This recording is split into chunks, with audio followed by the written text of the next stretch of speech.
Good evening and welcome to the Cover One Roundup. I am your host, David Fox. With me, as usual, is my co-host, UberHansen, and we are here live because we have now reached the end of our long Amish nightmare. We are here with the NFL season days away now. Uber, I'm excited. How are you?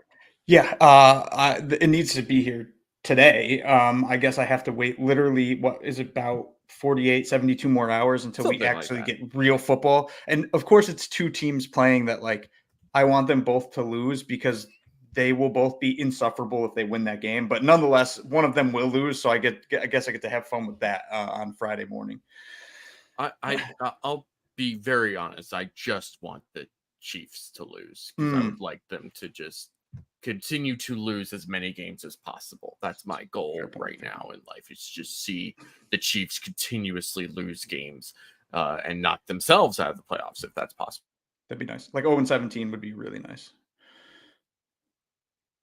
As David freezes. Yeah, so football coming up this week. Ravens, Chiefs Thursday, and then on Friday we get the Packers against the Eagles in Brazil, which should be a very interesting game and also gets to fill a weekend with 4 football games in 5 days. I know that some of you like to enjoy college football on Saturdays. That's not for me, but that might be for you. In the meantime, though, 4 games in 5 days. I'm gone for 15 seconds and you're already ranting about how you don't like college football. I have to. Incredibly on brand for you.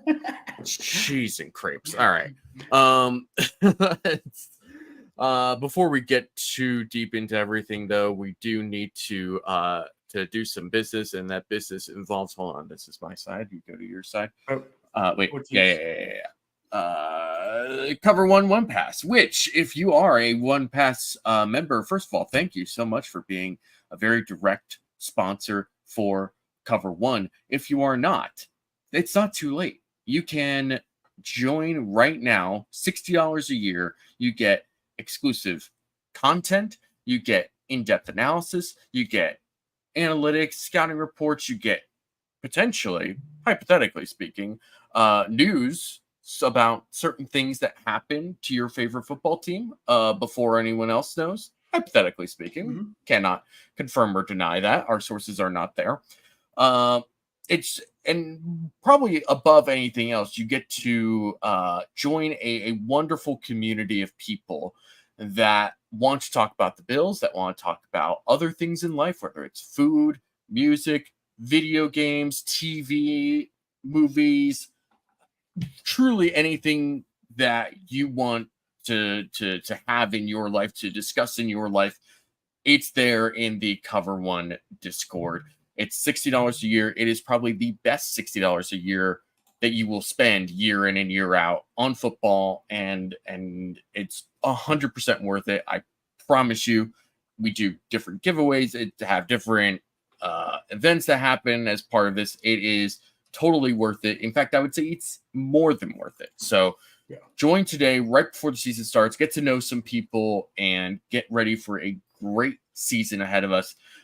And I can't recommend it enough, and it's the best way to support us and what we do here at Cover One. So there's no downside to this. There's genuinely no downside to this. So sign up today and join a wonderful community of football people and other people that also just love football and just love being around other people and doing this wonderful thing we call life. Sign up today at cover1.net. All right, let's get into some comments. We have CT, who's just excited. So excited they can't even speak words right now. It is nothing but just celebration emojis.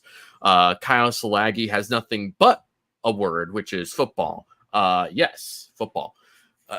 Jason M says, good evening, boys. Good evening to you. RJ says, on Thursday night, it's the Trust Fund fan base versus Team Ignorance. Football is back.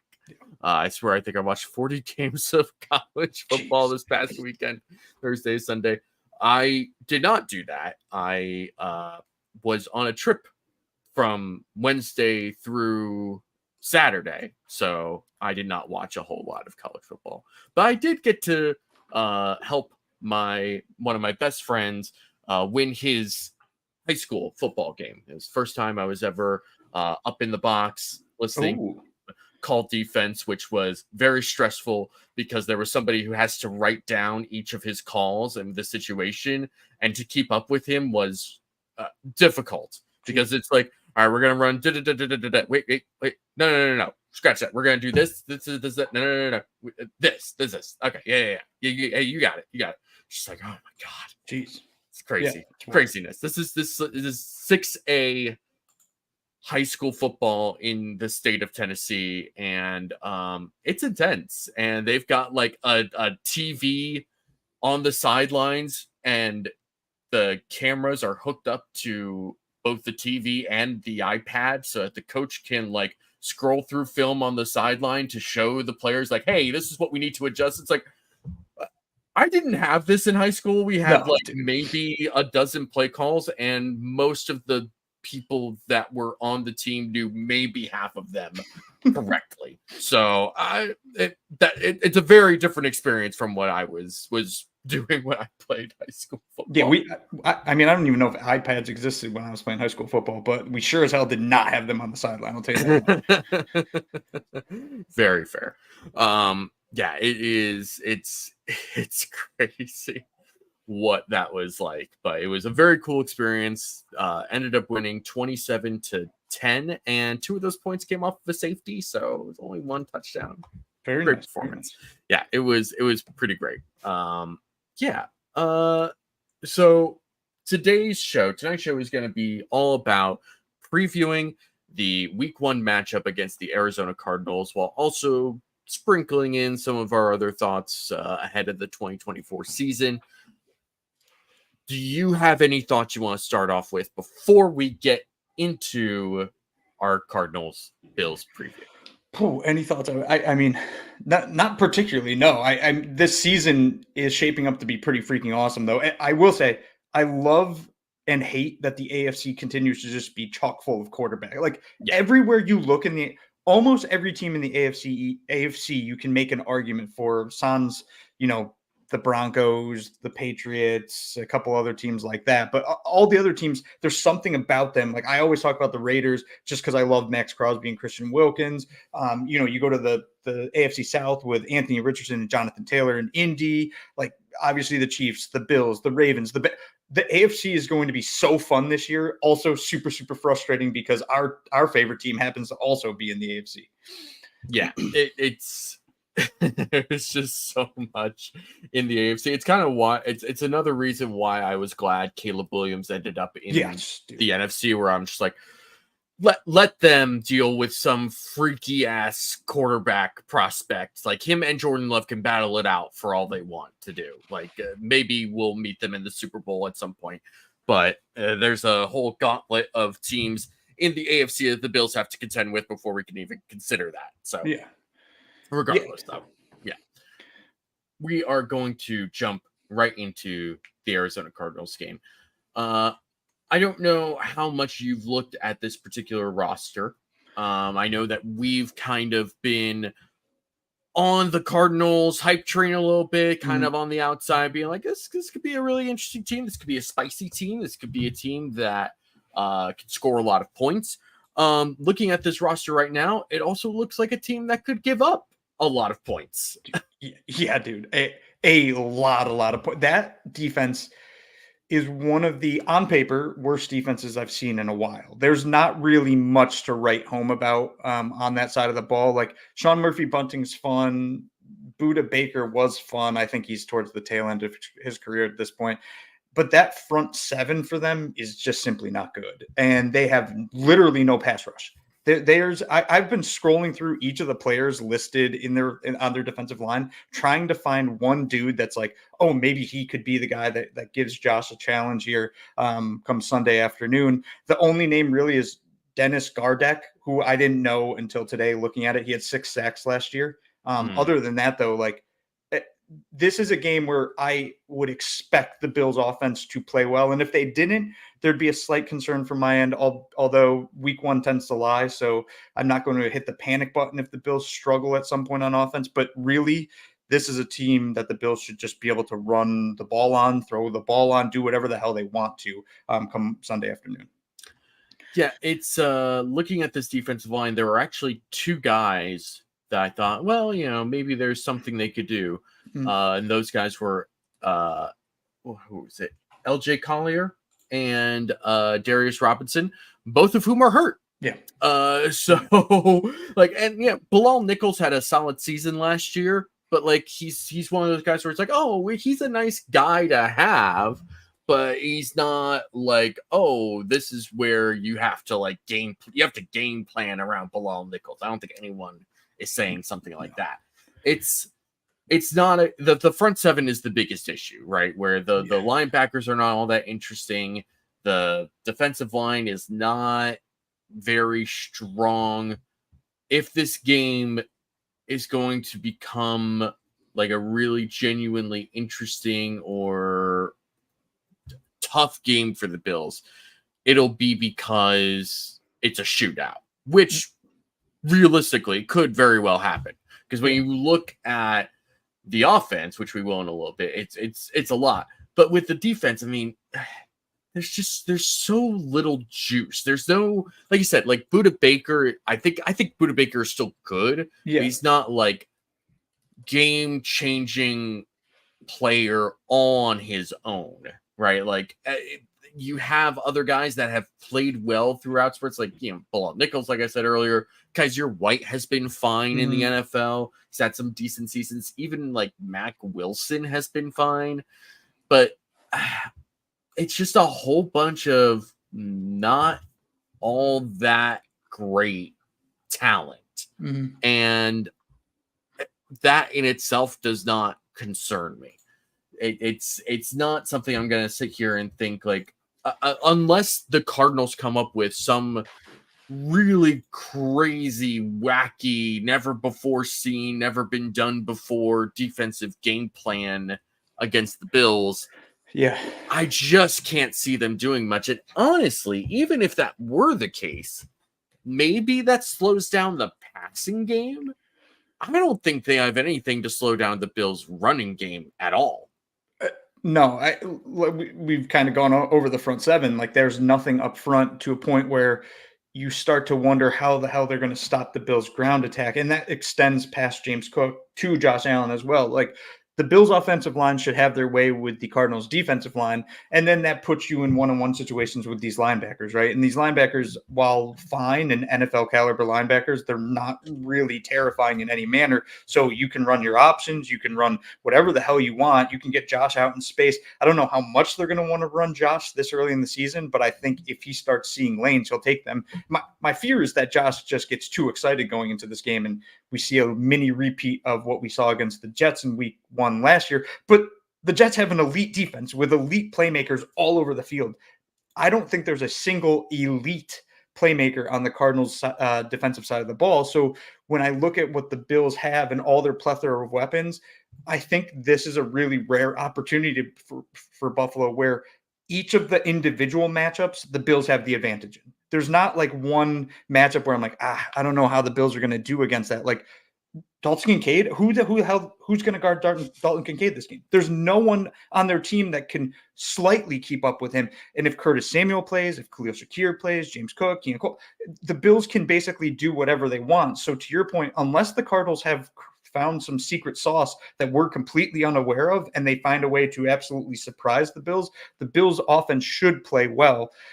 And even if they do find that sauce, they don't have the talent. The talent just isn't there. Buffalo should dominate on that side of the ball.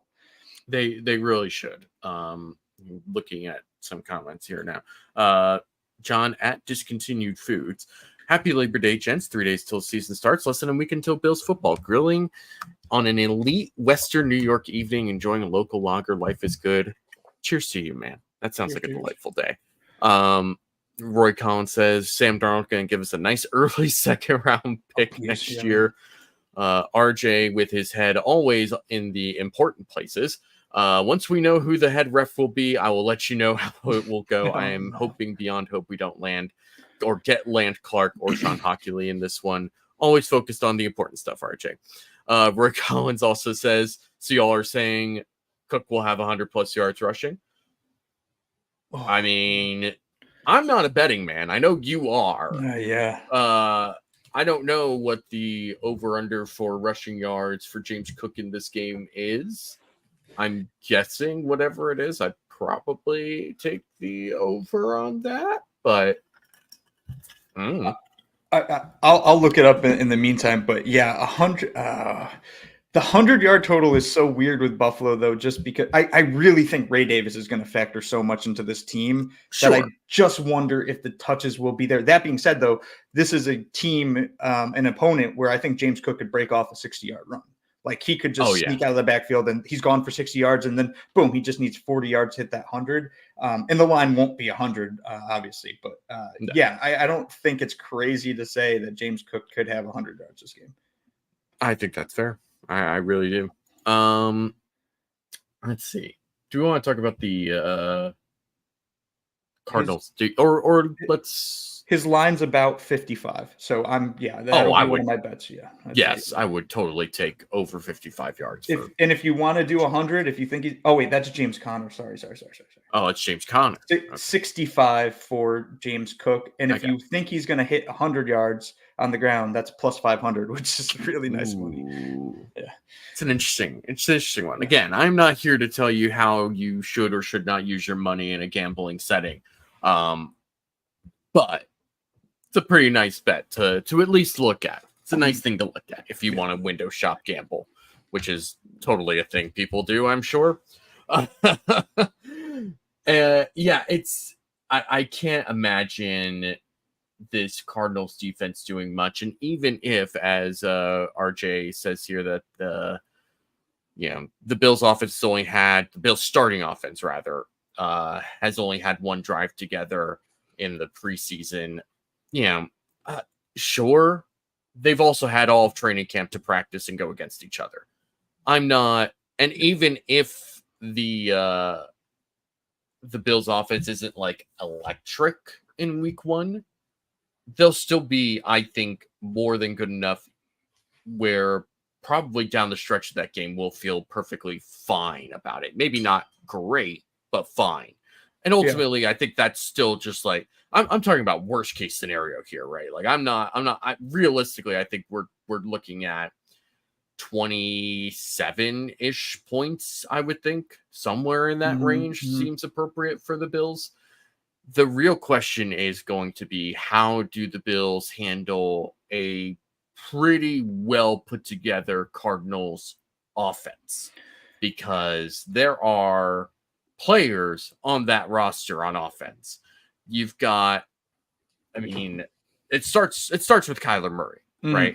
And I thought it was extremely impressive that he was able to come back and play last year when he did, coming off an ACL injury. And the way that they were able to kind of tread water in between that time with Josh Dobbs and, after he got traded, it was pretty impressive that they were able to do what they did and that they were able to score points and keep themselves in games and be competitive. And now you have Kyler Murray, who has a full normal offseason again. I think that the weapons that they added, really more specifically, that they brought in Marvin Harrison Jr. and drafted him 4th overall, just completely changes the dynamics of the offense, which was already good to begin with. This team could run the ball last year when they really didn't have any reason to be able to do so, honestly. And Trey McBride really came along late last year. Even guys like Michael Wilson and Greg Dortch are guys to feel excited about as second and third options to Marvin Harrison Jr., assuming that Marvin Harrison Jr. is who we think he is. And I would feel pretty strongly that he is. Yeah. So what is the best? How do you slow down this Cardinals offense?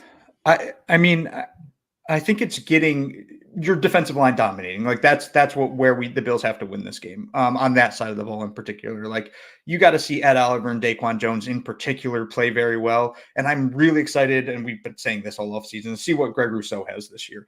If you can win up front, and you can say this basically for any team, but I think it's uniquely important against this version of the Cardinals. If you can consistently win up front, you're going to force Kyler out of the pocket. You're going to force him to run around, which he's very, very good at. But he gets a little bit more uncomfortable in those situations. And I think the Bills have the athleticism at safety now to kind of contend with that. And Terrell Bernard being, has as high football IQ as he is, he can probably shadow Kyler when he breaks out of the pocket. But winning up front will disrupt that running game. It'll force Kyler off his spot. And then also that connection between Kyler and Marvin, the longer that Kyler's able to stay in the pocket and just watch Marvin make his moves in his different routes, the better for that relationship, which needs time to build. So if you can create confusion in this first game, you can make the Cardinals struggle. That being said, you just kind of laid it out. They're really, really well-rounded. They have a good tight end. They have good running backs. They have a decent offensive line. They have Marvin Harrison, who supposedly, and I believe so, is going to be a wide receiver one alpha style player. And then all the pieces you need behind him in the Greg Dortches of the world and the Michael Wilson. So yeah, this is a really good offense, I think. And I think they're kind of being overshadowed by the national media. We've talked about them all offseason as dark horses in different manners. Like, this isn't going to be easy, even if the Bills defense is as good as it could be in week one, let's say, right? I think that the Bills have some upside on defense this year that people are also forgetting, but this offense is uniquely good and a unique, competition. There's not really many teams like this Cardinals team.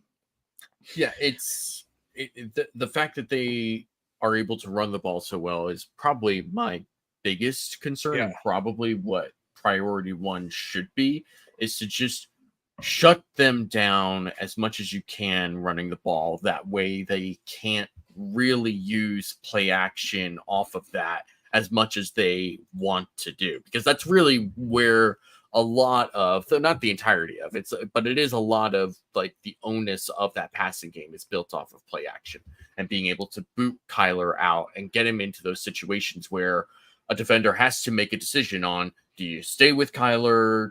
Do you drop further into coverage and let him run? Like, you have to be able to at least eliminate or limit one part of their offense to kind of keep things in check. And I think that the Bills are capable of doing that. Yeah. Particularly because I think like it's a reasonably decent offensive line. It's probably better as a unit than it is for their individual parts, even though I think Paris Johnson Jr. can probably take a big step forward in year two. But, you look at the rest of these guys, you got like Calvin Beachum, Jonah Williams, Hajalte Froholt. Like, there's not a lot of like great offensive linemen on this team. Will Hernandez was, thought of highly once and is okay, but is not like a game-changing guard, right? So I think that with the Bills' defensive line being what it is, and what we have talked about as a strength of this team, it's going to have to show out early and often on Sunday, because you're going to have to win up front consistently, contain the edge and forced cutbacks and keep everything in front of you, right? Yeah. Don't start chasing to the sideline. Don't start, getting too far ahead of yourself. Just stay sound, stay smart, and don't let what they want to do happen, essentially. Yeah, the Bills have to dictate the way that this game goes and not let the Cardinals do it. And I think that they look, I'm going to pick the Bills to win this week. Like, I don't really think that anybody should pick against the Bills. I also don't think it's absurd to say the Cardinals could win this game, because week one is weird, but also this Cardinals team is spicy. And I always go back to Kyler Murray too here. And I think people forgot about him because of his injury. But even if you go back, like, I just looked at last year's stats, and then Pro Football Reference has this really neat thing where they'll do the math for you, like in a 17-game span. Kyler would have had a better season last year than Lamar Jackson if he played 17 games, like statistically better, which for all the nonsense that I give Lamar in the regular season, he still had a really, really good regular season. He did. Despite the touchdown totals. But that's what I'm getting at here with Kyler. Yeah, Kyler was as good to some extent as Lamar with literally no help, essentially. He really didn't have, this team didn't have much, and Kyler's coming back from an injury and just thrust into action essentially and played really, really well. I would expect more of that this year and a better version of him, and one that now has the guy to throw the ball to. So I think that the Bills will come into this game with a good game plan. I wouldn't be stunned if we see, the wrinkles early from Bobby Babich, right? Especially the pressures he's going to send. I'm interested to see if the safeties are blitzing more, what they're doing in those blitz packages. But I think that this will be a really good test early for the Bills, and it'll be a good test from a Bills perspective. But I think a lot of people on the outside looking in, a lot of the national people are going to look at this game, if the Bills win and their defense plays well, and they're going to say, well, it's just the Cardinals. It's just the Cardinals. How did your defense play well against the Cardinals? Good job. But to me, this is a really good offense that's going to surprise a lot of people this year. That's a great point to bring up, honestly. This could end up being a game where the Bills win and the defense plays well, and initially people are like, oh, well, your defense played well against the Cardinals, who cares, like blah blah blah blah. And then later on, as the season goes on, people are like, ooh, the Bills actually took care of business in week 1 against a really good Cardinals offense. Or even if the Bills lose, there's probably going to be people who are like, oh my God, I can't believe the Bills lost to the Cardinals. They're going to be a disaster. Their window is closed, blah, blah, blah. And then we get to the end of the season. It's like, oh, the Cardinals are a playoff team. That loss doesn't look so bad now, does it? Yeah. And there's honestly, the Cardinals, I'm really excited about this Cardinals team too, as a football fan. Their first 3 games are Bills, Rams, Lions. Actually, geez, man, look at their 5 of their first 6 is Bills, Rams, Lions, 49ers, Packers, with the Commanders sprinkled in there. That's a really, really rough start to the season. But they're going to surprise at least one of those teams. I just hope it's not the Bills is the one that gets surprised. You and me both. So let's just sort of break down. I mean, we've talked about the Cardinals as a whole plenty. You kind of touched on it defensively with how we think they might try to attack, but the reality is we don't know for sure what this defense will be like, because Bobby Babich is the defensive coordinator. He's the defensive play caller after Sean McDermott has stepped away from that role now after 1 season of filling in after Leslie Frazier left in 2022. So I mean, we have some idea, right? We saw some of it in the preseason. We know that at the end of the day, Bobby Babich came up under Sean McDermott and will hold a lot of those same principles and ideas.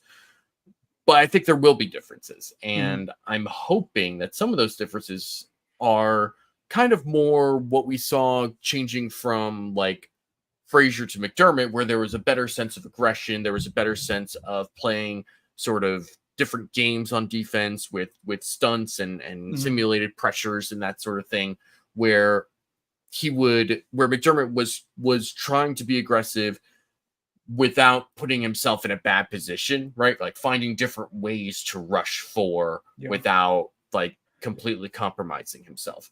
And assuming, I think really one of the biggest X factors of this game is going to be Von Miller, right? Because we obviously we didn't see him in the preseason, which was fine. We didn't expect to see him in the preseason. The consensus coming out of training camp was that he looks far better than he did at any point last year, which you would hope so, right? Because he looked like an NPC last year. And so, and especially when you're paying him as much money as you're paying him, you need this guy to be something for your team. And I think we are all coming into this with the acknowledgement that like, we're talking about this defense as though Von Miller does not factor in yet. Yeah. Like he is quite literally an X factor. He is probably the ultimate variable for this entire game. So if Von Miller is back, is he on a pitch count to try and ramp up? Is he full go 100% as much as he wants to go? And how much of that will impact the actual defense itself? It's really truly the X factor of this game. It might be like the biggest true unknown of week 1, I would think. Yeah, I mean that or linebacker or the other linebacker spot to some extent, Sure. but I do think we have some sort of it's probably going to be Dorian Williams. I also still think should be Balen Spector, but that's a whole different discussion. We have no idea what Von Miller is going to look like. Like I think we have a hope. We saw he could be in theory he could be worse than last year, which essentially you would just have to make him a game day inactive at every single game if that's the case. I don't expect that to be. I do wonder this game though, because of Kyler's size. I wonder if you want Greg Rousseau and you want AJ Epinesa on those edges just because of their length and their ability to kind of clog up those lanes with their arms, or do you want Von Miller chasing him down from the backside and see if Von can, kind of keep up with Kyler? Because if Von can beat, the offensive line of the Cardinals and then also keep up with Kyler, like maintain, his pursuit and also avoid getting all worked up when Kyler starts getting happy foot. Like if Von can keep up with Kyler Murray, then there's really no quarterback he can't keep up with, which would get me really excited for what Von's capable of. But I would expect to some extent a pitch or what's going to feel like a pitch count, but I don't know if it'll be a pitch count. I think it's more, here's the situations Von will play in. I don't think he's starting per se. He's not playing 60% of the snaps, I don't think.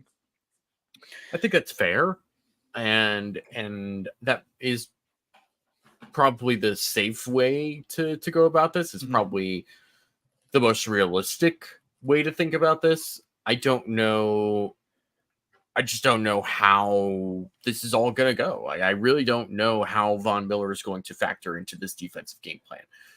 And even if he isn't a major factor in week 1 in terms of snap count or whatever, maybe he's somebody who is like an efficiency guy, right? Who like just makes the most out of the snaps that he gets. I don't know. It really is probably going to be maybe not the primary thing I'm watching in this game, but maybe one of the primary things I'm watching, particularly on defense. The other thing I'm really curious about is do we, or I guess do you, any of us, have a real sense of what they plan to do at safety next to Taylor Rapp? Dude, I don't know, because I don't know what Mike Edwards and Cole Bishop, I don't know where they are. Like, we got to wait till the injury report on that. And same, I guess to some extent, same with Damar Hamlin, right? Because he's also hurt. Sure. So we might be relegated to Cam Lewis this week or a Kareem Jackson call up. So, which would not be exciting against Marvin Harrison, or at least my perception of Marvin Harrison, if healthy. Like, let's say everybody was healthy, I'd be fairly confident it's Mike Edwards. I just feel like that's a Sean McDermott thing to do. Be like, yeah, it'll be Mike Edwards. We'll sprinkle in Cole Bishop. Maybe Damar Hamlin gets a couple snaps here and there. But Taylor Rapp and Mike Edwards, to me, as soon as I found out that those were two safeties on the Bills this year, I was like, that's a fine safety duo. Like, I'd be happy with Taylor Rapp and Mike Edwards. And then they added Cole Bishop, and I started getting really excited. Like, ooh, what could Cole Bishop be? But yeah, this week, man, we talk about unknowns and we brought up linebacker Von Miller. This might be even the bigger unknown now that I think about it. We don't know who that second safety is going to be. Right. And this is such a weird thing because we're at a point now where we're kind of used to getting like we're in football mode, and so we're kind of just waiting on things to happen that would normally happen in the regular season. And right now we're just kind of like, we're not there yet. Like, we're not at like, there's going to be an injury report today. It's like, no, it's still Monday. We don't have that yet. We're not going to see that for a while. It's going to be interesting. I am hopeful that both Mike Edwards and Cole Bishop will be at the very least healthy. And I think that the signs seem to be that he will be. But I tend to agree that Mike Edwards will be the starter, and I think that's fine. I liked the Mike Edwards signing. I know Aaron Quinn has been all in on that particular sign because he's been a big Mike Edwards guy since he came out in the draft a couple years ago. And him and Taylor Rapp do things really well and kind of complement each other really well. And Mike Edwards just like a super aggressive safety who can come downhill and do a lot of really good things in the box, I think. So I think it's good. I think they'll be fine at safety. I know there's a lot of concerns about safety. I'm sure someone will probably take one play and project it onto the entire game and act like the sky is falling and everything is a mess and they screwed up at safety and Sean McDermott is a dummy for not playing Colt Bishop just because he's a rookie and blah, blah, blah. You can already see it happening. I'm just trying to get out in front of it, But I do think that safety will be fine. And really, like you brought up earlier, the biggest concern defensively is probably at linebacker, right? Just who is actually going to be playing next to Terrell Bernard, what that'll look like, where the weaknesses are. And especially when you're talking about a really good tight end in Trey McBride and an offense that likes to feature tight ends, it could get pretty dicey in a hurry in terms of that particular matchup. Yeah, and the thing that sucks, like, I trust Terrell Bernard essentially with my soul. Like, he can have my soul, and I will trust him with that. And I'm doing that after one season. I don't care. Outside of him, though, like, if it's Dorian Williams, I'm worried in pass coverage. If it's Joe Andreessen, which it will not be Joe Andreessen, but if it is, I'm worried about him in pass coverage. If it's Nicholas Morrow, I'm not excited about him in pass coverage. If it's Balin Spector, I'm not excited that he'll be able to play more than 2 snaps. So I don't know what the Bills are going to do, and that is going to be a weak spot of their Last year when Matt Milano, Trey White, and Daquan Jones went down, the biggest issue for me was that it was a player at each level of the field. So there wasn't something the Bills could essentially do to then protect a specific level of the field. They were just screwed. They had issues at every single level. Here, their issues, what we can say, are at linebacker because that's the one spot I don't trust. The Bills have enough guys at safety. I like the corners. I like the D-line. The Bills can protect that linebacker using certain different schemes and packages. They can move that safety down a little bit to help out there. They can keep Teron Johnson a little bit tighter, things along those lines. But it's still a weakness. And until it's not a weakness, teams are going to attack it. And they're going to do this, have the same strategy that the Chiefs had against us in the playoffs. Just keep going over the middle over and over and over again until we can stop them. So that is scary, especially with, like you said, Trey McBride came on big time last year. I don't know what the Bills are going to do there. Do you have a particular guy that you would like to see them play? Not really. I guess Dorian Williams, because I feel fine about him coming downhill and attacking the run, and especially against this Cardinals team where they were so successful as a running team last year. I feel fine about that. But you just know that there are going to be weaknesses with Dorian Williams in the passing game, and you're just going to have to kind of accept that, which is unfortunate, and I don't like it, and I wish it didn't happen, and I wish an angel of the Lord would come and heal Matt Milano's bicep and he would just come right back. But we don't live in that reality right now. And that's not how angels work. At least I don't think. But it's a really difficult place to be in. I think it does put a lot more on the safeties in particular to maybe put themselves into, or the coaching staff putting them in positions to match up against tight ends more rather than putting Dorian Williams in that. And there's only so many times you can do that.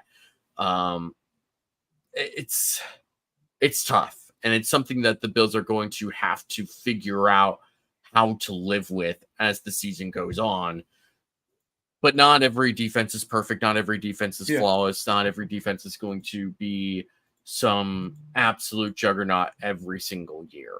And the Bills defense probably doesn't have to be this year, but they need to be not a sieve either. That's a good way of putting it. Yeah. I think that linebacker spot is the only real major concern I have. And the only real thing where I look at, I'm like, this could be like the dent in the armor that basically collapses the whole thing if it doesn't work. That being said, I think a lot of people thought that was the case when Tyrell Dodson came in last year, and the Bills seemingly did just fine after they were able to adjust a little bit. And to that extent, like, I remember when the Bills had all their injuries last year, I think I posted a poll on Twitter. I'm like, where would the Bills have to finish for you to be okay with how the defense has played this year after those injuries? And for the most part, the majority were like, top 16, we'll be happy. And they finished 12th per DVOA. So they did pretty damn well considering all the injuries. And this year, they're healthier at a lot of different spots, at least for now. I think top 16 is probably where I'm eyeing too, like finish in the top half of the league. And it wouldn't stun me if they finish top 10, just because I know that Sean McDermott is a really good defensive coach, regardless of what happens in the playoffs. That's a whole different discussion. In the regular season, he's proven to be a very good defensive coach. And we're talking about like the two biggest concerns I think we have being linebacker and safety, which safety, that's Sean McDermott's world. Linebacker, that's Bobby Babbitt's world. So if I have those two guys, I have to trust that they're able to figure out something here. And they better figure out something, especially at linebacker, because this game is going to be difficult because of the Cardinals' ability to run. Next week's going to be difficult for that position because of how quick the Tua gets rid of the ball for the Dolphins, and also their run game as well. And then they get a little bit of a reprieve in the Jaguars, and then they got to go play the Ravens in a game where Lamar can run. Derrick Henry probably has some juice left. That team is going to run the ball, run the ball, run the ball. So that's something they're going to have to fix quick, or they could be in jeopardy of falling to, 1-3. I don't think that'll happen, but 1-3 would be on the table if that position just falls apart completely. Yeah, it's a tough position, but like you said, it's something that they have the right, like you said, McDermott's world starts with defensive backs, right? Yeah. And it just always has. Bobby Babbage came up with safeties and linebackers, right? Mm-hmm. And so it's not like we're looking at this from a sense of no one on this staff knows what to do, right? Yeah. It's just a matter of this a difficult situation to be put in because you expected Matt Milano to be there and to be healthy and to be at that starting spot. And now he's just not, and you're not getting him back. And you have to find a way to work around that. This staff found a way to work around a lot of injuries last year. So I think that if this unit, even if it's not top 10, they'll be fine. I think they'll be fine. And I think the additions that they made and the construction of the defensive line in particular will be the biggest thing that allows them to still be a strong unit. So I am still excited about this defense. I feel fine about this defense. I don't feel like incredible or amazing about it, but it is what it is. And I think the offense being what it is and being like constructed the way it is, the thing that makes me feel really confident about this Bills team in this game and kind of with this season as a whole is the fact that they can run the ball. Yeah. Right. And they can do it really consistently. And they've made a real concerted effort to make this a part of their identity. And being able to run the ball effectively is something that I think you can do year to year. It's not something that's like, oh, you just sort of it's all very wishy-washy. It's this and that. It's like they have a really solid offensive line across the board. Even if it's not like the most spectacular unit in the NFL, it's solid. I wouldn't say there's like a very clear and distinct, but with the running backs, right? I mean, you're looking at units or a group rather that is really strong, really deep, really just complementary of each other as well. That's the biggest thing, right? And we've talked about this plenty, just especially in the preseason after starting to see what Ray Davis looked like, is like this is who they wanted out of Damian Harris and Latavius Murray. And obviously Damian Harris had his neck injury, which you can't really do anything about. You can't be mad about that. And with Latavius Murray, it was like, okay, you signed this guy who's been super consistent throughout his entire career, probably longer than he should have been. When does he hit a wall? And yeah, surprise, surprise, it happens when he signs with the Bills. Shocker.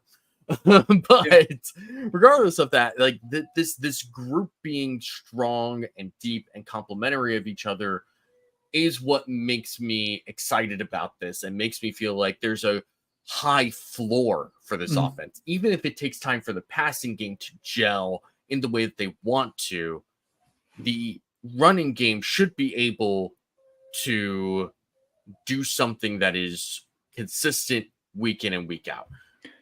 Yeah.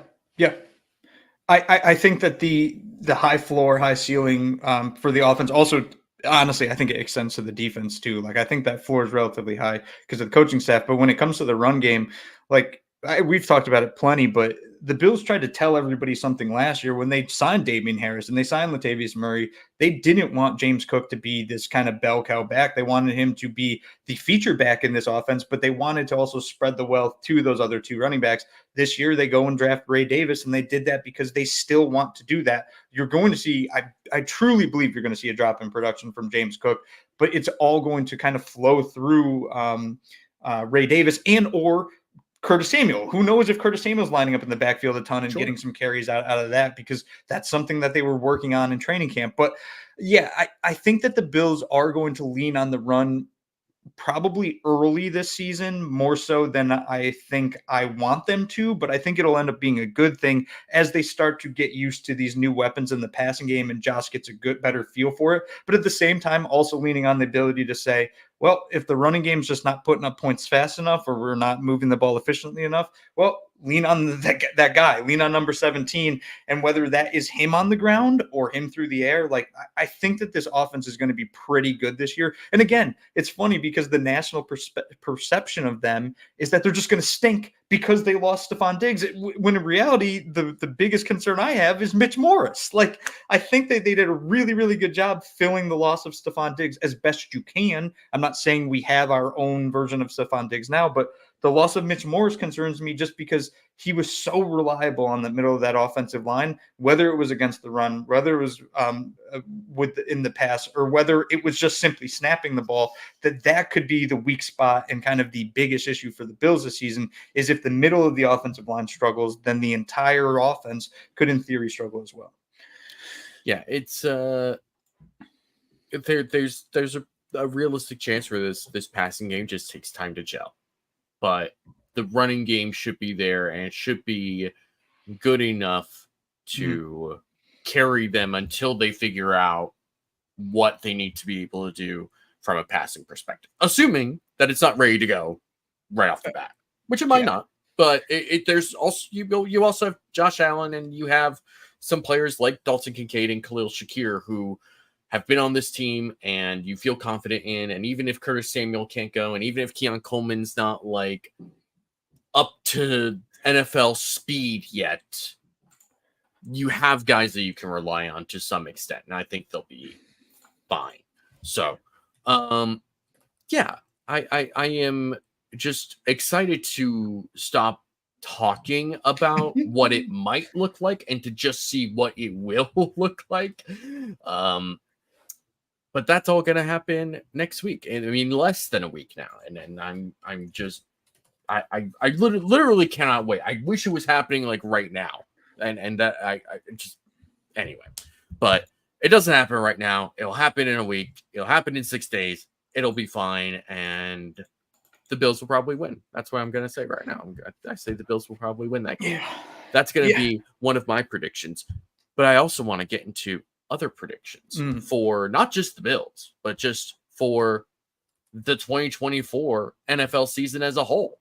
So I don't know if you have any right off the top. I've got a few written down here. Anything you want to start off? I mean, I'm going to start with one that's kind of on topic. Go for it. I think the Cardinals make the playoffs. I Okay. truly think they make I think they're a playoff team. And I'm not just saying that because the Bills are playing them week 1 and it makes me feel better prior to this game, regardless of outcome. I truly think that this Cardinals team is going to shock a lot of people because of that offense, as long as that defense isn't just like an absolute catastrophe, giving up 35 points a week. As long as they can hold teams to around 20, 22 points, I think that the offense will do enough to get a winning record. And in the NFC, you probably just need a winning record to make the playoffs. Yeah, it's a pretty good take, I think, and we might address a take that kind of dovetails off of that a little bit later. But yeah, I really love what this offense can do. I really think that this offense will be a really strong unit, but it's just a matter of how much they can work around their defensive deficiencies. Yeah. And it's interesting because, like, I feel like Monty Ossenfort, who's the general manager there for the last 2 years, has done a good job with the draft, right? Like between Trey McBride and Marvin Harrison Jr. and Paris Johnson Jr. and kind of constructing how this offense looks right now. I mean, a lot of that comes down to him and what he's been able to do. But also, it almost feels like they've just sort of ignored the defense as a part of that. I'm not really sure. Like, again, going back to like Bilal Nichols. Bilal Nichols would be a perfectly good addition to this team if they had 2 or 3 other guys to play with him. And I understand BJ Ojolari and Darius Robinson are not available because of injuries. But also, like, those are sort of limited role players anyway. And I thought the Darius Robinson pick was a bit odd to begin with. He's such a tweener player, and I don't love tweener players, and especially on a defense that doesn't have a whole lot of like defined roles for players, or that's not really how I mean that does not have a whole lot of players with defined roles, I guess, or just strong players that have carved out a major role for this team on defense. Like, what are you expecting from Darius Robinson at this point? Or for this team? I don't get it. I don't really understand the plan there.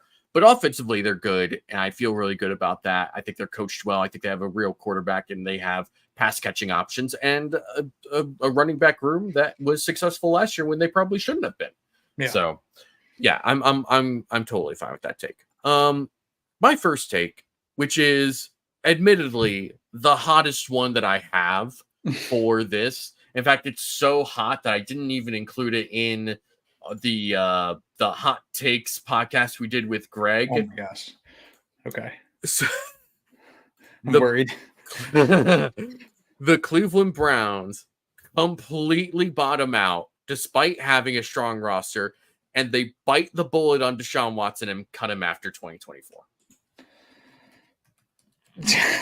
Okay, I need to see. I can't even fathom what the cap hit would be if they cut him. It is probably more than they can actually do, realistically. So you said 2020, so $118 million. Love it. Love that. Love that for them. They're in their credit card debt era, and I love it. Dude, yeah, I don't think this take is. I don't think it's that super hot. I think it's hot. I don't think it's super hot because they're just a disaster. Part is really just that they would cut Deshaun Watson. They're to a point though where like he's unless he's good this year, he has to be good. He can't even. I mean, I guess they hope he's average because if he's average, at least you can survive for a couple of years with an average quarterback. But if he's as bad as he's been, this is going to go down as a worse. I mean, I think it's already gone down as a worse contract than Albert Haynesworth was years and years and years ago. But this is a disaster, and there's no way out from it. They're just doubling down. They did why did they create $30 million in cap space? Like I honestly thought that they were trying to get Brandon Ayuk for a second, right, and then nothing happened, and they didn't do it. you have to create like 5-10 million at times because you need some money to work during the season, but not $34 million by basically pushing money down the line. It doesn't make sense. It doesn't make sense at all. He's a disaster. I hope he continues to suck, to be completely honest. Yes. Oh, I'm totally on board the Deshaun Watson hate train. I am maybe not I'm not the conductor of like the first train. I feel like there are many Deshaun Watson hate trains at this point. I feel like I'm conducting one of them, just not like the front one necessarily. Yeah, I just and like the Browns roster is really good. It's not a bad roster, and it's not a bad coaching staff. I really like Kevin Stefanski, and I hope that he gets a chance to do something with like an actual quarterback. But man, it's to a point where like anytime he played last year, he just looked completely untenable. He looked bad. He looked like a problem. He looked just like he didn't belong, right? It just everything about it seemed so disjointed. And I know that the changes they made to their offensive staff were in part a sort of like emergency, not quite panic mode move, but not that far removed from it, as an effort to be like, we gotta figure out a way to make this work because we are too far into this. We have put too many chips towards the middle of the pot. We've got to be able to do this. And I just don't think it's going to work because I don't think Deshaun Watson is that guy anymore. And it's just taking the off the field things out of it for the sake of this discussion, because everyone is privy and aware of those off the field accusations and allegations and what have you. But when he was young and before all of that happened, he was on his way to being in that great, like all-time possible conversation in the Hall of Fame. Like he was well on his way there. That's how good he was early in his career. And even going through all of that in the couple years he took off, I thought at some point he'd get it back. Like that talent doesn't just disappear, and it somehow did. It's just gone. Like it's almost like Space Jam when they had their, what's the name, that juice that they drink in Space Jam. He just doesn't have that anymore. Right. Which again, enjoy very much seeing with my perception of Deshaun Watson. So, all right. Any other? Yeah. Okay, go ahead. So I forgot the exact line here, but Vegas set Aaron Rodgers' passing yardage total, I believe, at 3,650. So 3,650 yards. Okay. I am hammering the under with all of the money I have in the world. I don't think there's a way in hell he goes above 3,650. And that's for a couple reasons. When he last played in 2022, he had 3,700 yards. So he had 50 more than that line in his most recent full season. He was not very good in that season. And now he's a season removed without playing, coming off an Achilles injury, with a new team at the age of 40. I don't see him playing better this year than he did in 2022. Further to that point, I do not expect him to play every game. I expect him to miss multiple games just because at his age, with his now lack of mobility, I think he's going to get hit a lot more than he's going to be comfortable with. He's going to miss a game or two. I don't think there's a way in hell he hits 3,650. Hell, I might even take, if I can find a line on it, him going under 3,000 passing yards. Okay, so that seems aggressive. And I understand your process here, but I'm gonna counter this by saying he still has Garrett Wilson. He does, and I think that Garrett Wilson is capable of having like a 1,500 to 1,700 yard type of season. And if the rest of your offense, the rest of your pass catchers are incapable of getting another 1,300 to 1,500 yards receiving themselves, I would be astounded by that. And it's not like I'm some Jets defender here. Like, I'm not like scared straight of the Jets or something like that. But like, this seems wild. This is why I thought my take was wild, which it is. To be clear, my first take was very wild. But, man, that's a little crazy. I think the I think he gets at least somewhere between 33 and 3,600 passing yards. I think that the line that's set is reasonable. Yeah. But to say that you're like looking to see what under 3,000 passing yards would be is just wild. I want it. I want it too. Let me be clear. I would love to see that. That would give me so much incredible petty joy in my life. Realistically speaking, I cannot hope for that in my life. Okay. Legitimate question. I think I know your answer before I even say it, but I'm going to ask you this anyway. I give you a team. I give you the Jets roster this year, and you get to pick between these two quarterbacks, Aaron Rodgers or Derek Carr, for 1 year. Mm-hmm. Who are you taking? Aaron Rodgers. Okay. I just and here's the thing. You can't convince me that Derek Carr is going to be a different quarterback with a better roster, because Derek Carr has been the exact same quarterback he's been for the last 10 years. He is who he is. It's fine, but he is who he is. Aaron Rodgers, even at the ripe old age of 41, I think is still capable of making certain throws and doing things that Derek Carr just either can't do or won't do. So, okay. All right. I'm gonna move on to my next prediction, which is not a real hard line prediction. There's not a record associated with this. There's not a number associated with this. It's just a vibe thing. We've talked a lot about vibes this offseason. So I think the Raiders will be as competitive and at least as tough of a game to play as the Chargers will be. So there seems to be a lot of hype, relatively speaking, to be clear, around the Chargers and what Jim Harbaugh can do with them and Jesse Minter as the defensive coordinator and all that. And to a point, I think that's warranted and fair. Jim Harbaugh has been successful wherever he's been.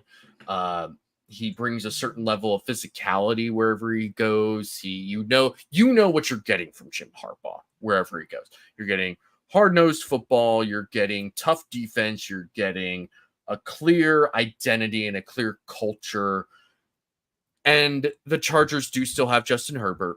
They also have 0 pass catchers that I feel 100% confident in. I liked Ladd McConkey coming out. Is he someone I feel confident getting 150 targets though as a rookie? Not really. And beyond that, right, is not much. I mean, Josh Palmer is a nice role player because of his speed, but he's not somebody that's oh yeah, you have to game plan around Josh Palmer because otherwise he's going to tear you up. It's no, that's not how this works. And they have a nice group of running backs, right? Or at least nice potential of running backs. There's been some low-key good vibes around J.K. Dobbins. If he stays healthy, that this is somebody that could really have the season that we've all expected him to have at this point. And maybe that's true. Maybe he does stay healthy. It's yet to happen, though. And maybe you ride the Gus Edwards bus to an 800-yard rushing season and something like that. I don't know. But with the Raiders, which is really what this is about, you have Christian Wilkins and Max Crosby, who are two of the best players at their respective positions. If you get anything out of Tyree Wilson, who they drafted last year, that's just kind of bonus, at least in my mind. I don't know what the internal expectations are around Tyree Wilson coming into year 2, but if you get something out of that dude who gave you basically nothing last year, I think that's a big plus. Their defense, again, kind of functioned really well last year as a unit rather than because of the individual parts. And I think the same could potentially happen this year for them because I really like Patrick Graham. Offensively, it's not great. It's not a good team offensively. The quarterback is reliant on Gardner Minshew and or Aiden O'Connell. I don't really like that at all. But I do like Brock Bowers. I do like Devontae Adams. And maybe Michael Mayer turns into something in year 2. There's a lot of people that really liked him. So maybe he turns into something. But I also don't really like Luke Getsy at this point. It's sort of, regardless of all the issues that I have, there's still like enough going on with this Raiders team that I like and feel good about, where I feel like they're going to be competitive. I'm not saying that they're going to be good because I'm not that crazy, but I do think they will be competitive. Yeah, I mean, I'm with you in lockstep on this. I love the Raiders this year, I don't think that they're. I mean, I guess they might be able to sneak in as a 7 seed. Like that's the upside for them, is sneaking into one of those final wild card spots. But they're going to be annoying to play. Like they're going to be ridiculously annoying to play, mainly because of Max Crosby and Christian Wilkins. And going back to the Chargers, I'm out on the Chargers, man. Like that team is so weird and just not fun right now. Yeah. And they brought in Greg Roman, and then Greg Roman's like, hey, I want Gus Edwards and J.K. Dobbins. I wonder why. Maybe because they played in Baltimore and they want to run that same ridiculous offense here in Los Angeles. So Justin Herbert stands out there like, oh boy, he's not in for a great season if they're going to lean onto that run game, which they're going to have to, because otherwise Ladd McConkey needs 200 targets, which would be something else. And then that defense is like, they're starting to get older, and like, how much does Derwin James have? Something's wrong with the Chargers. I just don't like the Chargers. I don't feel good about the Chargers. I feel better about the Raiders. In fact, I probably would pick the Raiders. Like if I was picking straight up, all right, give me the AFC West in order, I'm probably going to go Chiefs, Raiders, Chargers, Broncos. Like that'd be my order. And I wonder what the odds are on that now as I say that, and I try to put in all my bets here before Thursday night. That's fair. That's fair. Do you have a third take that you want to throw out there? Yeah, I got one more. Okay. The Jaguars finished in last place in the AFC South. Okay. So a lot of this comes from your irrational hatred of Trevor Lawrence, or not even, hold on, let me be clear, not of Trevor Lawrence. You don't hate Trevor Lawrence. I don't hate the perception of Trevor Lawrence. I hate the perception of him, yes. Let's be clear on that. You do not hate the man that is Trevor Lawrence. You just hate how he's perceived by people and blah, blah, blah. That's whatever. I don't think this is an outrageous take. I think the AFC South is a very competitive division. I think that there is like realistic scenarios for each of those teams to be a playoff team, at least in my mind. Even a team like the Titans, right? Who there's issues with that roster, and maybe Will Levis isn't that guy, but if he is that kind of guy and they get like Calvin Ridley clicking and this combo of Tony Pollard and Tajay Spears works out and the offensive line becomes better under Brian Callahan, like there's ways that I can like think of a scenario where the Titans are good. I can easily think of a scenario where the Colts are good and a playoff team. I can easily think of a scenario where the Texans are good and a playoff team.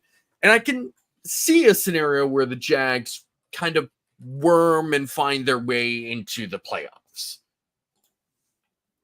But it's also a weird roster. And I don't even want to say it's a bad roster, because I think there's like a good amount of talent there. And I like that they added Eric Armstead. I think that that's going to be kind of an underrated kind of like, oh yeah, they did sign Eric Armstead and he's still pretty good, isn't he? But the real question is, how much of an upgrade is Ryan Nielsen as defensive coordinator above Mike Caldwell last year? Because, you know, the Jags were 8-3 and collapsed and missed the playoffs last year. Epic collapse. Trevor Lawrence and his injury were part of that. Press Taylor being incompetent was part of that. The defense collapsing was also part of that. It was a team effort across the board for the Jaguars collapse, as it often is. And I do think that Ryan Nielsen will be an upgrade for this defense because of what he did last year in Atlanta was just really, really good and really solid. And I think that having Josh Hines-Allen and Eric Armstead, and even if I don't think super highly of Trayvon Walker, I think he was really overdrafted by them and shouldn't have been the first overall pick. He's still decent and can be put into a good spot where he can be disruptive. And that might be enough for them. And they have some other guys like Rayshawn Jenkins, who I like. And Tyson Campbell is a very underrated corner, I think, in terms of perception league-wide. I think that there are good players on this roster. I think they have a similar problem that the Bills do in that there's no like clear number one pass catcher unless you count their tight end, Evan Ingram, which is also weird. Which is a weird thing, right? It's and I don't love that for them. I like Gabe Davis in the role that he can play, but I like him more if there's a guy that's really clearly in front of him that can take some of the pressure off of him. You also have Brian Thomas Jr., a player that I liked coming out of this draft, but I acknowledged that he was probably not going to be like a superstar from week one or even in year one, right? So I'm not 100% sure what to do with the Jags. There's a scenario where they could be like the second best team in this division, I think. Yeah. There's a scenario where I am where exactly what you said happens and they just completely miss the playoffs and they're the worst team in their division. And the coaching staff gets imploded and they kind of have to realize that some of the decisions they've made over the last couple of years have been a disaster. Yeah. I mean, I think that division too, just not necessarily talking about the Jaguars anymore, but like, it seems like everyone nationally is like, well, the Texans are going to win that division. Like they're going to easily win that. And I'm like, wait a second here, man. Like they were one play away from not making the playoffs last year. And I know that they added some pieces this offseason, but had the Colts fourth string running back caught a ball, the Colts make the playoffs and the Texans don't. So I wonder how perceptions change if that happens on a ball that should have been caught, by the way, and should have been run for a touchdown. I think that this division is going to be way closer than people think. I think people are way overhyping the Texans. I think people are way underhyping the Colts and way just completely ignoring the Tennessee Titans. So of those four teams, just from a fun factor, the Jaguars are the least fun to me. There's nothing there that's fun. I don't think. Like the Titans are fun. Like they could be so many things. One of those things could be absolutely terrible. Same with the Colts. So the Colts have a lot of things they could be. They could be really, really bad. The Texans, I don't think can be really, really bad. The Jaguars, I think can, and Jaguars could also be really good. I do admit that as well. As much of grief that I give Trevor Lawrence, he has the tools. I've never seen him actually use those tools in the NFL. But if he one day takes that hammer out of his pocket, which is a really weird thing to say live on air, maybe they can make it work there in Jacksonville. But right now I haven't seen it. Until I do, I'm not going to believe in Trevor Lawrence. That's fair. I think that's all fair. My last take for the season that we'll do here is the Bears will finish above the Packers in the NFC North and make the playoffs and sweep the Packers during this season. There's a lot of hype around the Packers because of how they finished last year, and I think that's all very deserved. They bring in a new defensive coordinator in Jeff Hafley, who at the very least isn't who they had before, who just like talk about wasting talent defensively, given how many resources they've thrown into their defense. The amount of resources that the Green Bay Packers front office has put into their defense relative to the returns that they've gotten on defense is astounding. In fact, it's as astounding as the resources they've put into their offense and the returns that they've gotten out of their offense. Because other than Jordan Love, do they have a first-round pick on their offense? that they drafted. Like Josh Jacobs was a first round pick, is on their team now. Jordan Love was a first round pick. Anyone else? Like Luke Musgrave and Tucker Kraft were day 2 and day 3 picks. Their offensive line is like pretty famously known for being all non-day 1 picks, other than Jordan Morgan, who they drafted this year. Like all of their wide receivers are famously day 2 and day 3 picks. And yet this was one of the most exciting offenses by the end of last year. As opposed to the defense, which has a bunch of first-round picks poured into it. And they were okay. At times, they were okay. And when they weren't okay, they were giving up a 2-minute drill in prime time to Tommy DeVito. Like, what's happening? I know. I do think that the Packers will be good. Because I do believe in Jordan Love. I do really love Matt LaFleur as a head coach. I think he's probably one of the more underrated head coaches. I think he's probably one of the more underrated play callers and play designers in the NFL, especially after getting rid of Aaron Rodgers. You really started to see more of his own stamp on the offense, as opposed to kind of balancing what he wanted to do versus what Aaron Rodgers wanted to do. And you just sort of see this offense. I mean, there's times where guys are just like so unbelievably wide open that it literally does not matter how Jordan Love throws the football completely off platform, because they're so open. That aspect does not matter. It's so cool to see how this offense functions. So I think that the Packers will be good. I just feel really good about this Bears team, because I feel like the way that they finished last year defensively is something that they could carry over into this year. I think that the offense will be far better than it was last year because they'll have an actual passing game.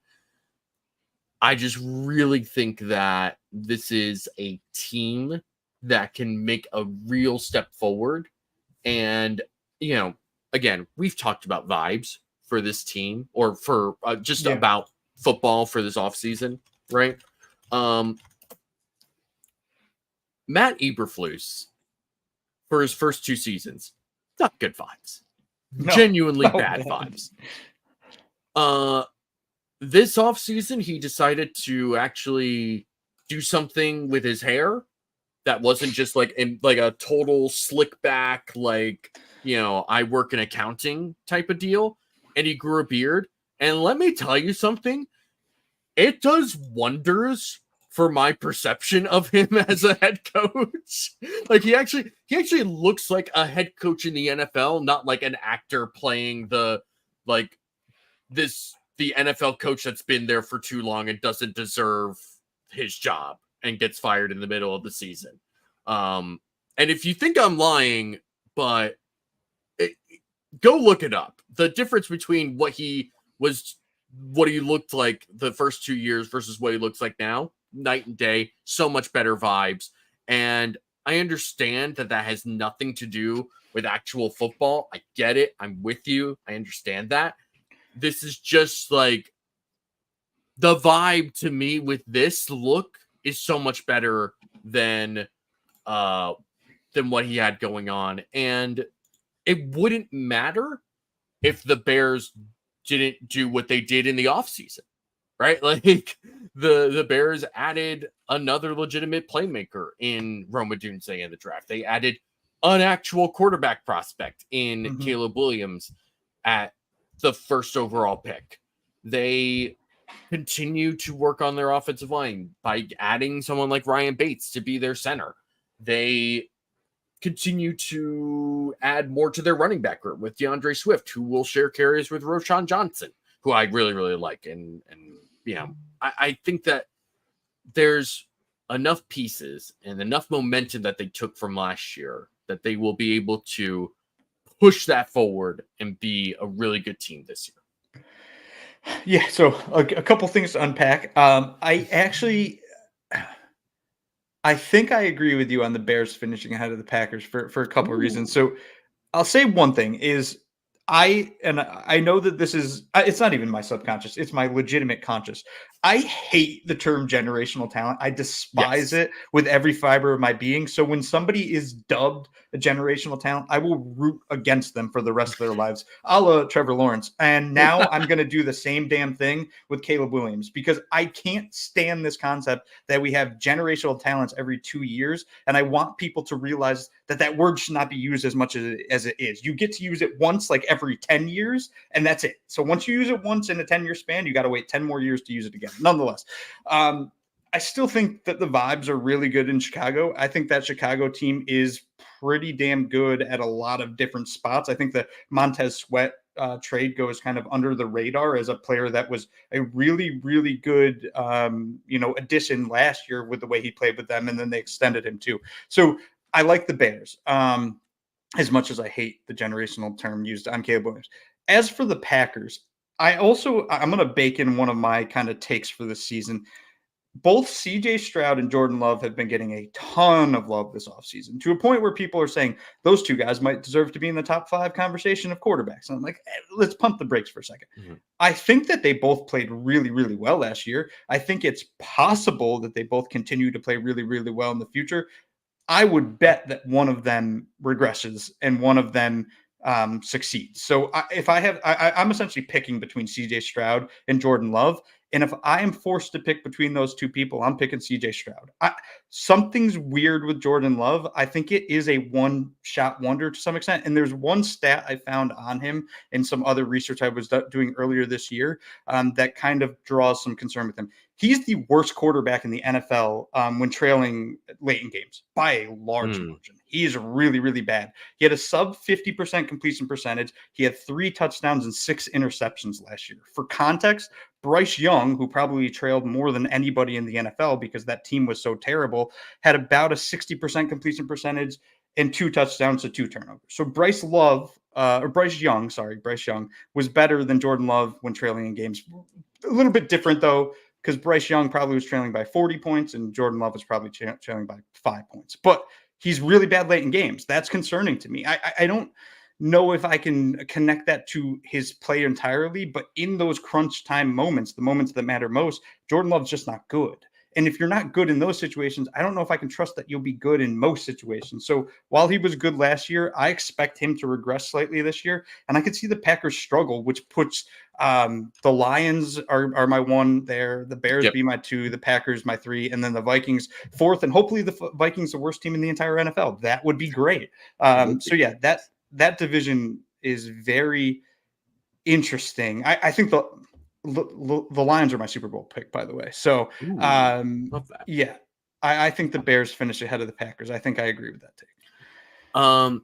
The real question is, if the Packers are the 3rd in that division, do you think they're still a playoff team? Oh my gosh, man. I think it's possible. I think the Bucks are going to make the playoffs.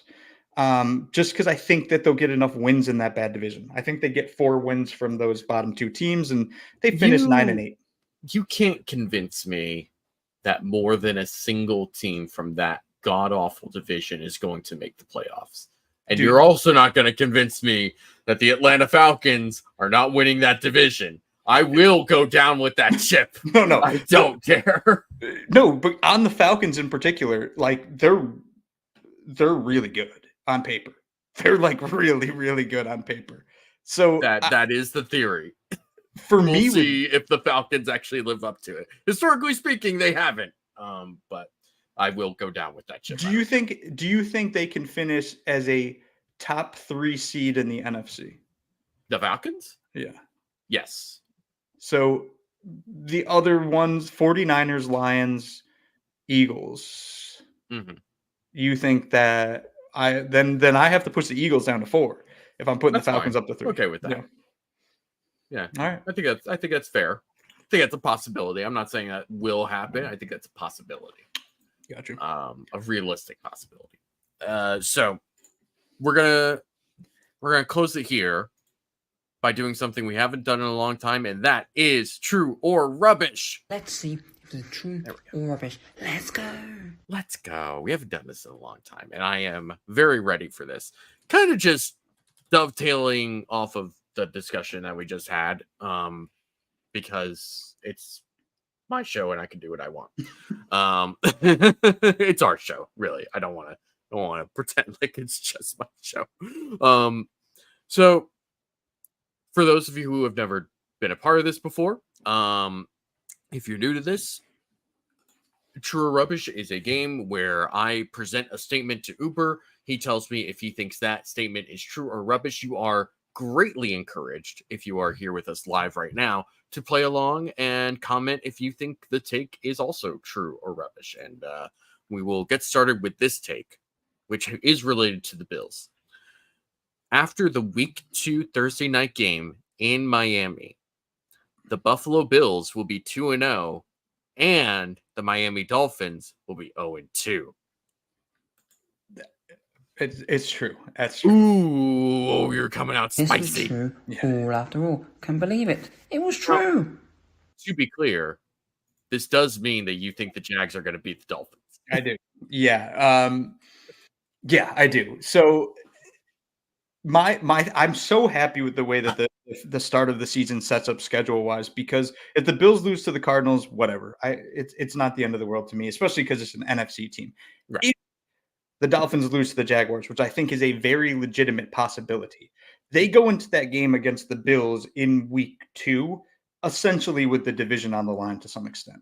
If they lose an AFC game in week 1, and then they lose their home game against the Bills in week 2, so now they're 0-2 in the AFC, 0-1 in the division. They don't have the head-to-head tiebreaker against the Bills, and they still got to come to Buffalo. That team can't chase the Bills down by 2 games into the season. So if the Dolphins do lose week 1 and the Bills do lose week 1, it's going to be full desperation mode in week 2. And if they drop to 0-2 in Miami, it's going to be a disaster, because you're going to start to see Tyreek Hill livid. You're going to start to see that fan base break apart. That is the perfect scenario for me. And I think it's a very real possibility that the Bills start 2-0, the Dolphins start 0-2. RJ says rubbish. He says both will be 1-0 going into that game. I think that that's probably true. The Jags, there's a possibility where they win that game, right, in week 1. There's also a pretty realistic chance where they don't win that game in week 1, especially given the fact that Miami tends to start super hot offensively under Mike McDaniel. But yeah, I think that there is something to be said about the fact that, they have 2 tough games to start the season. And even though they're both in Miami, it's not like that's some great home field advantage other than the heat, which kind of gets eliminated on Thursday night when you don't have the sun beating down on your opposing sideline. And as you've said, and as Charles G says here, week 1 is always crazy. Things can happen. I mean, there's a possibility where both teams are 1-0, as RJ thinks. There's a possibility where both teams are 0-1 going into this game, and that creates an even greater sense of desperation for both of these teams. Walter S says there's no such thing as desperation mode in week 2. I strongly disagree. If you look historically speaking at teams that start 0-2, they tend not to make the playoffs. There's usually like one team that's able to rally from 0-2 by the end of the year. And given how the Dolphins have been under Mike McDaniel, where they tend to not be great down the stretch, that's not a good place for them to be in. And it's about as close to desperation mode as you can get, in my opinion. Yeah, I just found the stat for you too. About 11% of teams, so I'll say it this way, 89% of teams that start 0-2 don't make the playoffs. Yeah. So it's a very, very big It's number. a 1 in 10 chance that you make the playoffs if you start 1 or 0-2. Yeah. And it's not that Miami is incapable of doing that. They certainly have talent offensively to kind of carry them throughout the season, but they've had that talent for the last couple of years and tend to fizzle out by season end. So if you start slow, there's nothing that I can sit here and say that's going to make me think, oh yeah, they'll be fine because they can finish strong. It's like, I don't know. Certainly don't seem like they can. So And their third game is a West Coast trip to Seattle, which I don't love the Seahawks, but they could be fun with the new coaching staff. So there's a possibility then that 0-2 spirals into 0-3, and then you get Tennessee and New England the following 2 games before an early bye. Like, if the Dolphins have to win week 1, like it's a big deal for them to win week 1, and then they could in theory start 2-0. If the Bills started 0-2 I'd be concerned. If the Bills started 1-1 and their loss was to the Dolphins, I saw it happen. I saw it happen 2 years ago, and it was fun. So the Dolphins have a lot to prove to me. But if they start 0-2, it's going to be really bad down there in Miami. Yeah, and the big thing is like the Bills could be 0-2. It's a realistic. There's a chance where that happens. I don't think it's that realistic. If it does happen, though, I also don't feel good about their chances to come back from that, just because the schedule is so difficult for them.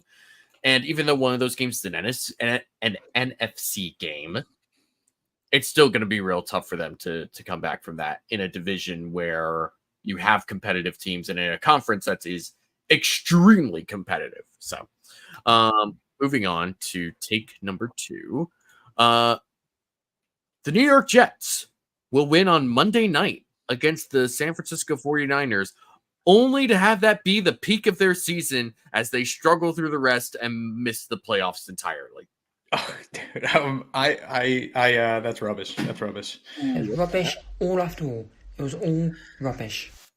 Yeah, so I don't think they're going to beat the 49ers. And the funniest thing to me is that without Trent Williams, the 49ers have been proven to be pretty bad, but it's a really small sample size without Trent Williams. I still don't know if he's going to play. The counter for the Jets that would be great if the 49ers didn't have Trent Williams is Hassan Reddick, who might still be in Japan for all I know. So with that in mind, like I don't see the Jets flying across country, going, I think they're playing in San Francisco, going to San Francisco and beating that 49ers team. In fact, I think that 49ers defense is just going to absolutely destroy that Jets offensive line. And if they get I'm really interested to see Aaron Rodgers and how he reacts to pressure this year. I expect him to drop easy. So if somebody's close to him, he's just going to go down. I don't think he wants to get hit again. And if you see that early, like him essentially taking a sack, like giving up a sack because he doesn't want to get hit, that's a really, really bad omen for the Jets. All of that said, though, I think they're going to lose that game, but I think they're going to make the playoffs. That team's really good. It's a really good team. Fair enough. And even with Tyrod Taylor at quarterback, I think they make the playoffs. Ooh, that's a nice take. I like that. I like that take. Yeah, I don't know if they beat the 49ers. I think the 49ers defense is kind of suspect, honestly. And I think there's a chance where the Jets can kind of take advantage of that in week 1 and win this game. But I think that they are good enough to kind of make the playoffs, and that's what they have to do if people want to keep their jobs, right? But it's a tough division, it's a tough conference, and it's not going to be easy for them to actually make the playoffs. And I think if they do make the playoffs, it'll be as a wild card. I don't think they win this division. At least I can't sit here and predict that the Jets are going to win this division. I would be more comfortable maybe with saying the Dolphins would win this division over the Jets. But even then, I can't sit here and say that any team other than the Bills is winning this division. I don't see that happening right now. All right. Moving on to take number 3. The Los Angeles Rams, and this is going off of our Cardinals playoff prediction, and also maybe even our Bears and Packers prediction as well. The Los Angeles Rams will miss the playoffs entirely. True. This was true. Yes. All after Uber. all. Can't believe it. Get on it. It was true. Let's go. I mean, Matt Stafford, I think, is going to start showing his age this year. So I think you're going to start to see the regression towards the end of his career. And I'm not going to trust Stetson Bennett to step in and be this savior for the team if Matthew Stafford, for whatever reason, just completely falls off a cliff. Outside of him, Cooper Kupp's a little bit older. I still kind of like Cooper Kupp. Puka Nacua, like, you're going to see a regression to some extent. I'm not saying he's going to drop under 1,000 yards receiving, but I just can't fathom he has another season like he did last year. So I'm talking about two players that I could see regress on the offensive side of the ball. And on the defensive side of the ball, Aaron Donald no longer exists. And Aaron Donald is the proverbial spoon that stirs the pot. And without him, I don't know what you're going, like, he alone makes everybody else on that defense so substantially better because it changes ways people block. They changes ways people scheme up offense. We saw the Bills a couple of years ago. They used that quick pass in that season opener, I think 2 seasons ago or 3 seasons ago, because they were like, we don't want to deal with Aaron Donald. Without him now, I don't trust that defense. So as much as I like Sean McVay, as much as I like a lot of players on this team, like, I don't see this as a playoff team. I just simply don't. I tend to agree with pretty much all of that. I am trepidatious about this Rams team, which was a surprise team last year. And part of that was just because of the resurgence of Stafford and Puka Nacua coming out of nowhere and Kyron Williams being really strong for them. But this team, to me, feels very fragile in terms of injuries. And that's a problem. And now I will say, if Kyron Williams goes down, I do like Blake Corum as a backup, and I think that they'll be able to continue to play well from a run game perspective. But if Stafford goes down, they're just sort of screwed offensively, and they don't have enough going on defensively that make me feel like they'll be fine. And yeah, you've got Cooper Kupp, who I still feel good about, but I don't feel great about. And there's no guarantee that he's going to stay healthy. There's no guarantee that Puka stays healthy. I mean, that was a concern for him coming out of college, was injuries. So this Rams team could be good again. It could also fall apart pretty quickly with injuries. And even if you don't take injuries into account, this defense just has too little juice around it, and 2 guys that they're going to be relying on the defensive line that are rookies that I like, mind you, but still rookies. It's a lot. It's a big ask for me to look at that division in particular, which is very competitive with the Niners, the Seahawks, the Cardinals, and the Rams, and be like, oh yeah, they'll totally, just pencil them in right now. They'll make the playoffs, no doubt about it. It's like, this could get away from them. And I think that it's possible if they miss the playoffs entirely. And in week 1, I think if I'm seeing this right, their starting left tackle, Larry Jackson, is suspended. Thus, Joe Noteboom is going to be their starting left tackle. And the lines could simply say, okay, Aiden Hutchinson, that's where you're going to live today, over Joe Noteboom. And that's the end of that game. Noteboom's terrible, and Aiden Hutchinson is an absolute menace when he's on his game. So, I don't love the Rams this year. It's not a great situation, great time for a yawn. I know. All right. 4th take. There's only 5, so we're getting near the end here. The Saints will be the first team to fire their head coach, and it'll be during the regular season. I'm trying to think out who else it could even be. So I'll give you some names, some options, so Mike McCarthy for the Cowboys. I feel like Jerry Jones respects him too much for whatever reason to fire him mid-season unless they start like 0-6 or something like that. You know what I mean? Nick Sirianni, if they get off to a slow start, right? That could be an option. Doug Peterson with the Jags, same kind of deal where it feels like there's a short lease. Robert Saleh, I feel like he's on the hot seat. I just don't think they fire him mid-season because, like, what's that really going to do for you? You could say Matt Eberflus is on the hot seat. If they start off really poorly, maybe they make a change and feel like something else has got to jumpstart this team.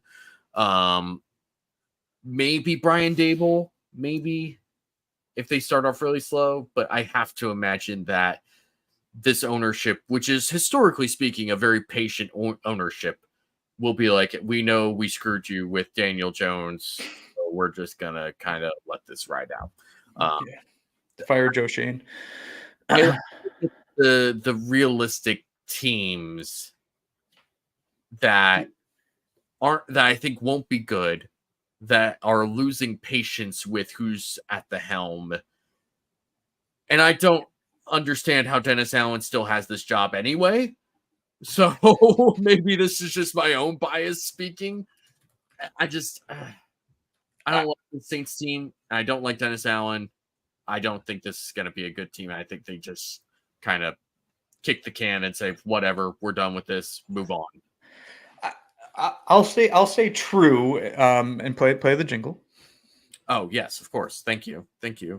This was true all after all. Can't believe it. It was true. Yeah, I have one caveat on this, and just the tip of canoe. Thank you, because I was just looking at the same thing.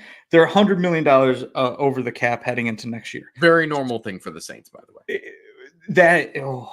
This team, like, as much as we talked about the Browns earlier and what Deshaun Watson's done to their cap and the issues they're going to have to deal with in the coming years because of Deshaun Watson, the Saints have just essentially continued to kick the can, and that debt is building to a point where they're going to have to go a very, very long time without being good in any way. So the problem with firing Dennis Allen, to me, and all the names you laid out, he's the only one that really makes sense to fire midseason.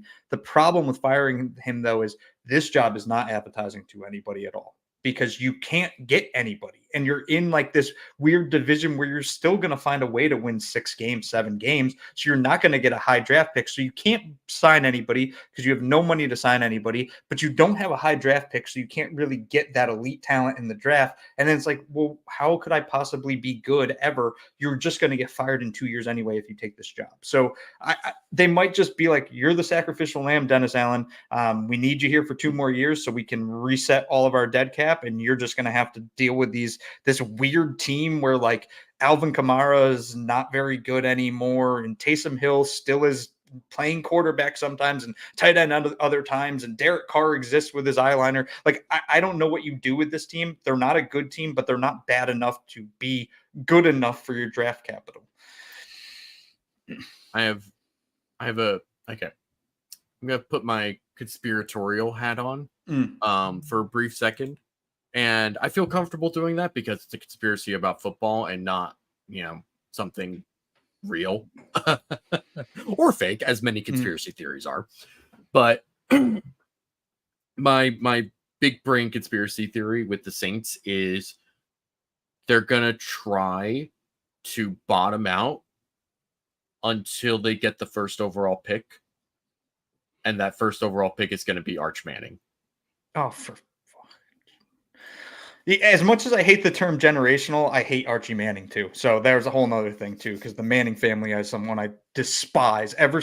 I'll never forgive Eli Manning. I'll never forgive him for what he did in the draft that year with the Chargers, ever. So Archie Manning is just as much on my shit list as Trevor Lawrence and Caleb Williams. My hate for those types of players is very real. The thing is, though, Arch Manning, obviously being the grandson of Archie Manning, who was the only reason why anyone would watch Saints football during the 70s and 80s or whenever he played. I mean, the story's right there, right? I mean, I'm just throwing it out there, trying to lay some foundation here. I'll just one really quick aside on Archie Manning, the elder. I've just spent the past, I don't even know, I'm still working through it, analyzing quarterbacks back to the 70s and through the 80s and all this stuff. Okay. Archie Manning was not good. I don't know where that comes from. Is he's this royalty in the NFL? He simply wasn't good. Even if I'm adjusting for era, so I'm comparing him to his contemporaries in that he was a bad quarterback, simply a bad quarterback. He had a couple good years, but other than that, he wasn't good, and people act like he's a god. The perception around Arch Manning is basically because the Saints were just historically bad around him, and he was average when he probably shouldn't have been. I think that's just the perception that comes with. If you look just like statistically speaking, it's like, but what are we getting excited about? Because I remember looking at this once. I was like, what was Archie Manning really like? And it's like, oh, he was like, I don't know, maybe Ryan Fitzpatrick, you know? Yeah. But yeah, it's really just because those Saints teams were just abysmal, and he just tried his best. That's probably the most that anyone could ask for from him during that time. Last take, which actually has nothing to do with football. It has to do with another. I don't even know what to call this with you. Is it a fandom? Is it a reluctance? Is it just sort of dread? Oh God. Yeah. Here's the take. The New York Yankees will win more than one playoff game this year. Oh.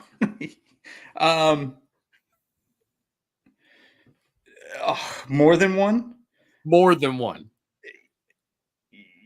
True. They'll win more than one. This was true. All after all. Can't believe it. It was true.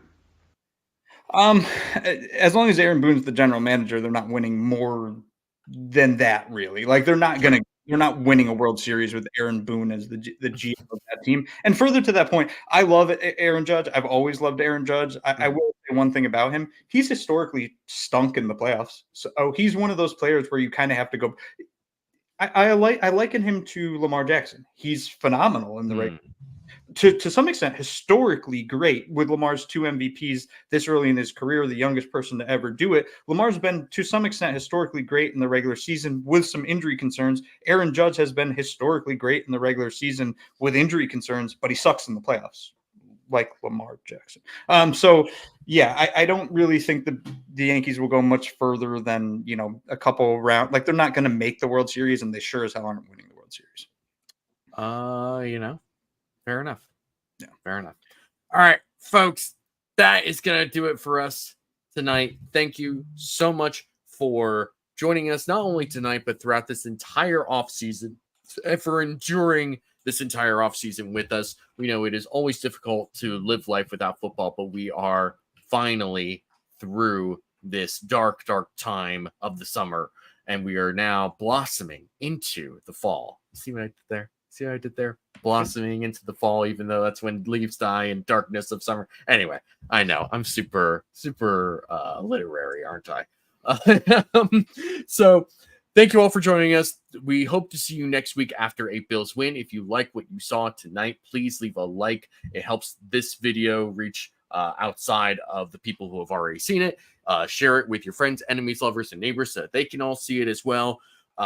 Leave a comment if you like. I understand we did not reach as many comments as I would have liked to during this show. We will I will try to make a more concerted effort next week, as hopefully, especially after a Bills win, to get to more of your guys' comments throughout the week. We do appreciate all the support that you guys give and all the back and forth that you give in the comments during the show and after the show. It really is great to see so many people in here and talking with each other and giving their thoughts and takes on here. It's really great. I do appreciate it.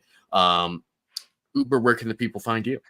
You can find me on Twitter at UberHansen. So dropping 2 quote unquote articles this week. One will come out Wednesday. It's a rooting interest, so it gives you insight into every single game this week and which teams you should be rooting for and why. And then I think on Friday or some point later in this week, I'll have a comprehensive preview of the Bills Cardinals matchup on sa.com/NFL/Bills. There you go. You all can find me at DFAUXY or at DFoxy on Twitter. I also write for SI.com for the Buffalo Bills. And I will see if I come up with something before the game starts. I will also do a post-game recap, as I have been doing for the last couple of years with Cover One. Now I'll be doing that with SI. Really looking forward to getting back into that. one last little thing that I want to shout out, which has nothing to do with football and actually nothing to do with Cover One. I mentioned last week that I went on a trip to Tennessee, in part to see an old friend of mine and help him with his football game. I also went to Nashville and got to see the premiere of a documentary that I helped fund. And I am not kidding when I say it was one of the most moving experiences of my life.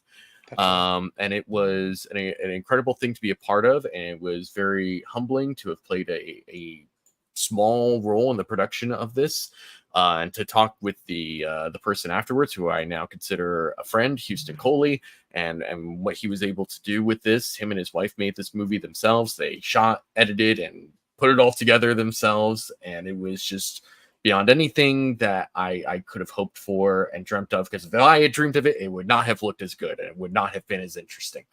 I was just really, really taken aback by how incredible that was and how moving it was.